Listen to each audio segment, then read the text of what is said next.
모든 사람들이 가난하면 가난은 일상이 됩니다. 배고픔을 참는 것도 당연하게 생각합니다.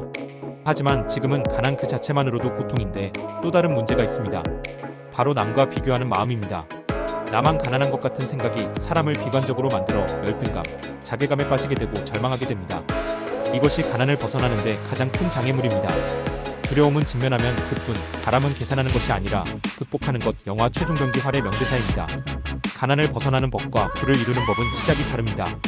부자 되는 것을 목표로 하기 이전에 이것부터 해야 합니다. 가난을 제대로 직시하는 겁니다. 문제를 제대로 직시하지 못하면 해결 방법이 보이지 않기 때문입니다. 깃발이 바람에 나부끼는 것을 보고 깃발이 움직인다, 바람이 움직인다라며 싸우는 두 사람에게 해능은 바람도 깃발도 아닌 그대들의 마음이 움직이고 있을 뿐이라고 말했습니다.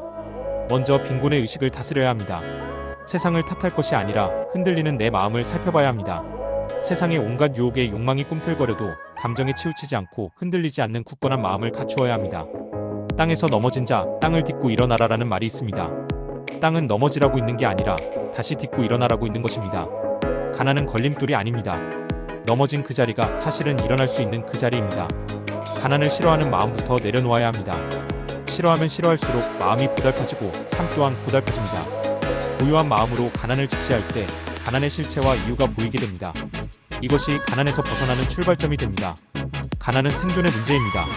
의식주가 어느 정도 해결되지 않으면 부자가 되는 것은 고사하고 가난을 탈출할 수 없습니다. 가난을 벗어나려면 재충전할 수 있는 거주 공간과 먹고 입을 수 있을 정도의 수입이 있어야 기회와 도전 정신, 가능성이 생깁니다. 가난은 생각의 문제입니다. 대체로 감정을 통제하는 데 어려움을 겪습니다. 기분에 따라 행동하는 경향이 많으며 쉽게 포기합니다. 포기를 실패로 간주하고 자기 비하에 빠집니다. 이러한 감정이 더욱더 소극적, 비관적으로 만들어 가난에서 헤어나지 못하게 만듭니다. 부자가 되는 방법은 돈을 벌고 모으고 불리는 것이란 사실을 알지만 우선 생존의 안정화를 이루는 게 급선무입니다. 그래야 감정을 통제할 멘탈이 구축됩니다. 돈을 다룰 능력이 부자와 빈자를 가릅니다. 가난은 돈을 다룰 능력이 없거나 부족한 것입니다.